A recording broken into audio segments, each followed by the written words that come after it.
Chapter 4. When Selena finally collapsed onto a bed after a meeting in the throne room, she couldn't fall asleep, despite the exhaustion in every inch of her body. After being roughly bathed by brutish servants, the wounds on her back throbbed and her face felt like it had been scrubbed to the bone. Shifting to lie on her side to ease the pain in a dressed and bound back, she ran her hand down the mattress and blinked at the freeness of movement. Before she'd got into the bath, Cole had removed her shackles. She'd felt everything, the reverberation of the key turning the lock, of her irons. Then again as they loosened and fell to the floor.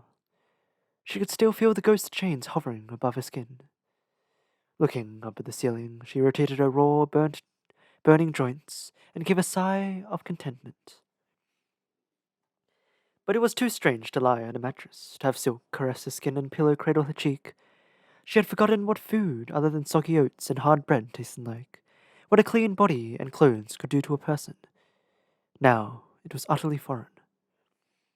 Though her dinner hadn't been that wonderful, not only was the roast chicken unimpressive, but after a few forkfuls she dashed into the bathroom to deposit the contents of her stomach.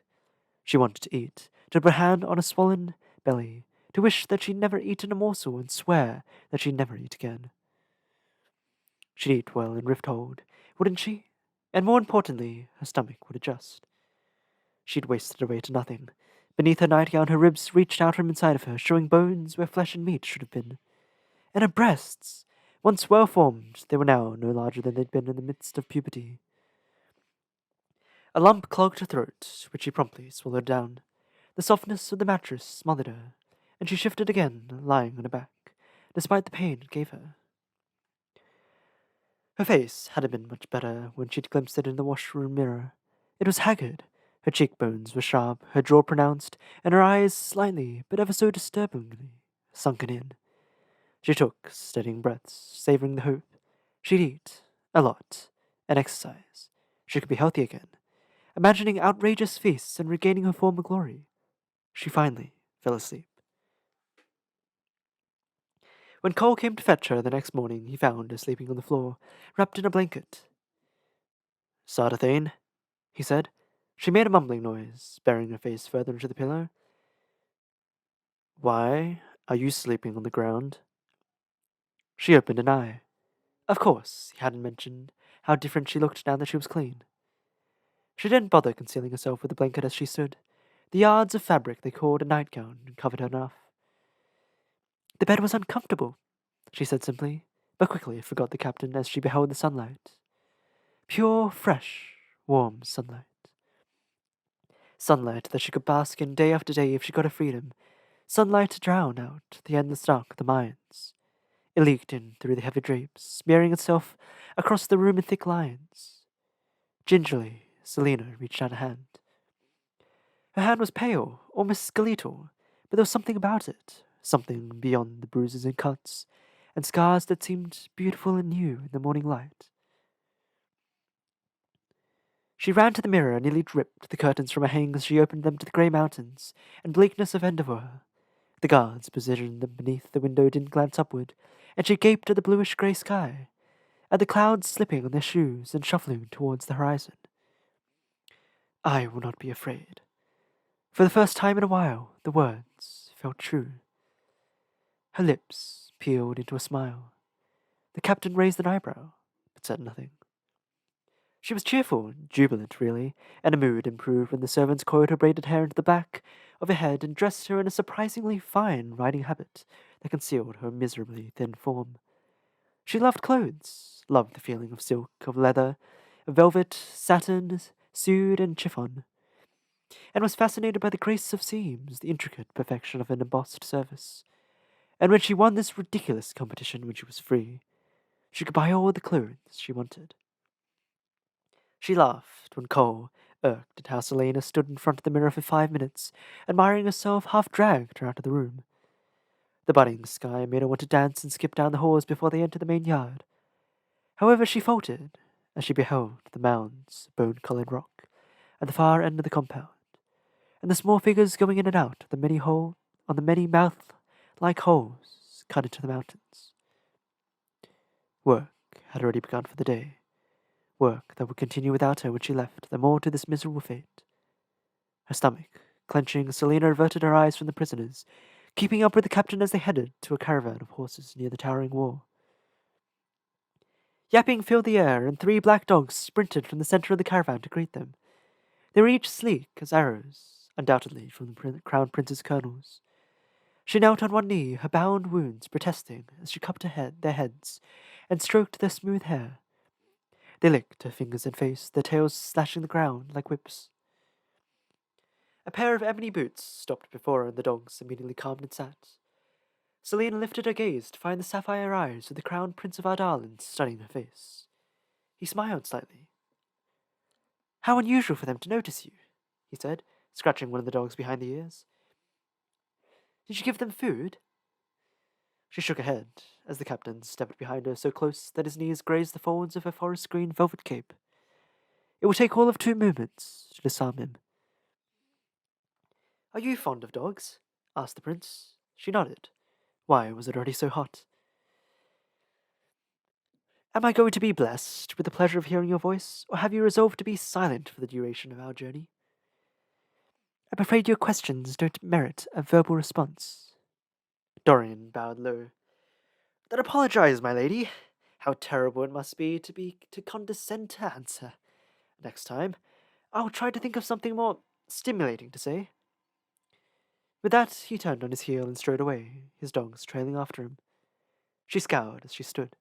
Her frown deepened when she discovered the captain of the guard smoking as they walked into the fray of the Reading Company. However, the unbearable urge to splatter someone across a wall lessened when they brought her a piebald mare to ride. She mounted. The sky came closer, and it stretched further above her, forever away, and away to distant lands she'd never heard of. Selena gripped the saddle horn. She was truly leaving Endeavour. All those hopeless months, those freezing nights, gone now. She breathed in deeply. She knew. She just knew that if she tried hard enough, she could fly from the saddle. That is, until she felt iron clamps around her arms. It was cold, fastening her bandaged wrists into shackles. A long chain led to his horse, where it disappeared beneath the saddlebags. He mounted his black stallion, and she considered leaping from her horse and using the chain to hang him from the nearest tree. It was a rather large company, 20 altogether. Behind 2 imperial flag-bearing guards rode the Prince and Duke Parrington. Then came a band of 6 royal guards, dull and bland as porridge, but still trained to protect him from her. She clanked her chains against his saddle and flicked her eyes to Cole. He didn't react. The sun rose higher after one last inspection of the supplies they left. With most of the slaves working the mines, and only a few toiling inside the ramshackle refining sheds, the giant yard was almost deserted. The walls suddenly loomed, and her blood throbbed in her veins. The last time she'd been this close to the wall. The crack of the whip sounded, followed by a scream. Selena looked over her shoulder past the guards and the supply wagons to the near empty yard. None of these slaves would ever leave here, even when they died.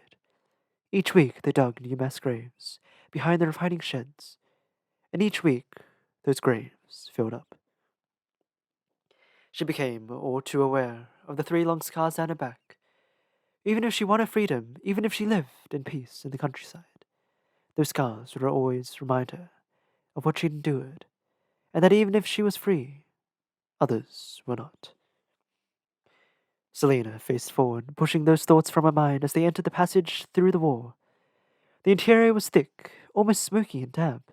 The sound of the horses echoed like rolling thunder. The iron gates opened, and she glimpsed the wicked name of the mine before it split in 2 and swung open. Within a few heartbeats, the gates groaned shut behind them. She was out. She shifted her hands in their shackles, watching the chains sway and clank between her and the captain of the guard.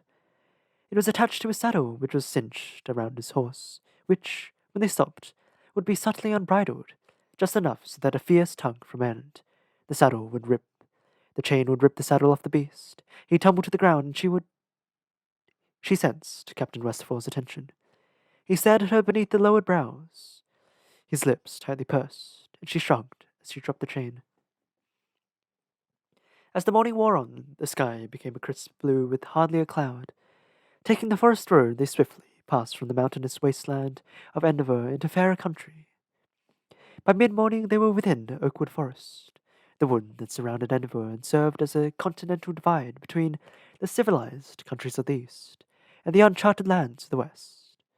Legends were still told of the strange and deadly people who dwelt there, the cruel and bloodthirsty descendants of the fallen witch kingdom.